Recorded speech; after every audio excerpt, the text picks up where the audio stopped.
গতকাল রবিবার সকাল ৮টার দিকে নীলফামারী জেলার কিশোরগঞ্জ উপজেলার গাড়াগ্রাম ইউনিয়নে ৫টি ওয়ার্ডে ১১টি পাড়ায় ঘূর্ণিঝড়ে ঘরবাড়ি গাছপালা ভেঙে যাওয়ায় ব্যাপক ক্ষয়ক্ষতি হয়েছে। বিধ্বস্ত হয়েছে প্রায় ৫ শতাধিক বাড়িঘর ও ৮,০০০ গাছপালা। উপড়ে গেছে বৈদ্যুতিক খুঁটি, ক্ষতিগ্রস্ত মানুষেরা পড়েছে চরম দুর্ভোগে। অধিকাংশ পরিবারের মানুষেরা খোলা আকাশের নিচে অবস্থান করছেন। পুরো গ্রাম জুড়ে শুধু বাড়িঘর, গাছপালার ধ্বংসস্তূপ। গতকাল রবিবার ঘূর্ণিঝড়ে তাণ্ডবে লণ্ডভণ্ড ৫ ওয়ার্ডের ১১ পাড়া। বৈদ্যুতিক তার চিরে প্রায় ১,০০০ পরিবার অন্ধকারে। এখন চলছে মেরামতের কাজ। নীলফামারী জেলায় গত কয়েকদিন থেকে চলছে কখনো হালকা, কখনো ভারী বৃষ্টিপাতের সাথে মাঝারি ঝড়ো হাওয়া। সারাদিন আকাশ ছিল মেঘাচ্ছন্ন। গত শনিবার গভীর রাত থেকে বাতাসের বেগ বাড়তে থাকে। এক পর্যায়ে বেড়ে তা ৫০ থেকে ৫৫ কিলোমিটার বেগ বইতে শুরু করে। ফলে গতকাল রবিবার সকাল ৮টার দিকে বাতাসের তীব্রতায় কিশোরগঞ্জ উপজেলার গাড়াগ্রাম ইউনিয়নে ৫টি ওয়ার্ডে ১১টি পাড়ায় ব্যাপক আঘাত হানে।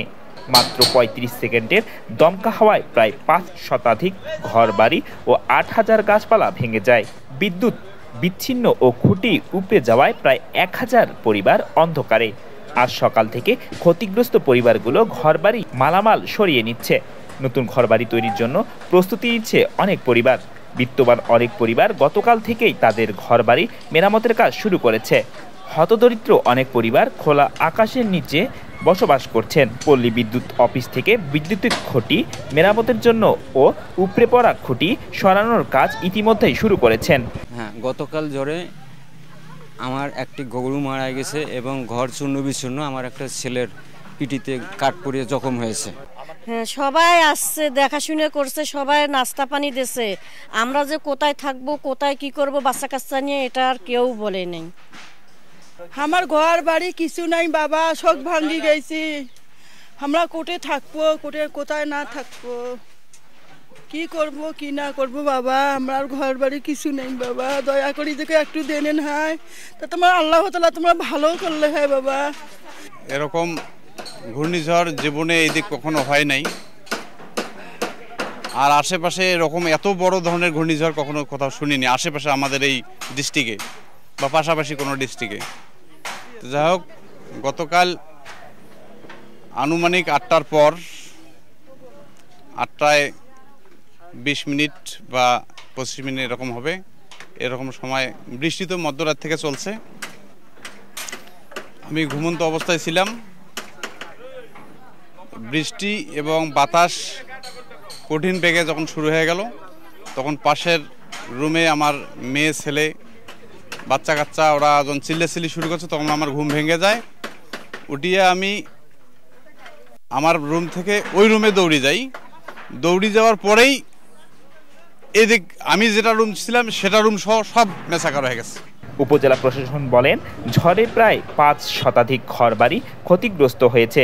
আমরা ২,০০০ মানুষের জন্য শুকনো খাবার, ২০ টন চাল, নগদ ৫০,০০০ টাকা বরাদ্দ দিয়েছি ও থাকার জন্য প্রাইমারি স্কুল প্রস্তুত রাখা হয়েছে। ঝড়ে লণ্ডভণ্ড গ্রামগুলো হচ্ছে মাঝাপাড়া, বানিয়াপাড়া, হাজিপাড়া, পোদ্দারপাড়া, জিক্রুল মেম্বার পাড়া, বাবুপাড়া, চেয়ারম্যান পাড়া, বৈরাগীপাড়া, মুন্সিপাড়া ও কালিথান পাড়া। আপনি যথার্থই বলেছেন। আসলে তাদের প্রথম পর্যায়টা ছিল আমাদের তাদেরকে এই দুর্যোগ থেকে বের করে নিয়ে আসা। আমরা কিন্তু প্রাথমিকভাবে তাদের খাদ্য, তাদের চিকিৎসা, তাদের উদ্ধার এগুলোর উপরে আমরা জোর দিয়েছি। পরবর্তী ধাপে আমরা তাদের পুনর্বাসনের বিষয়টা নিয়ে কাজ করব।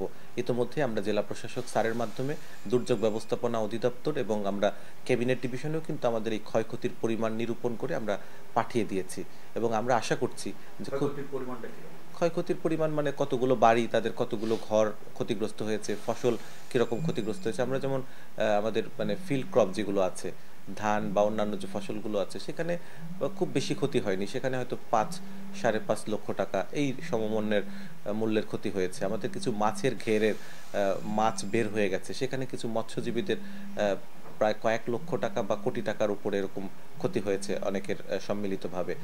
আমরা ৫৫১টা পরিবার আমরা পেয়েছি। ৫৫১টা পরিবারের মধ্যে ৩৬২টা পরিবারের যতগুলো ঘর বা ভবন ছিল সবগুলোই আমরা লণ্ডভণ্ড দেখেছি।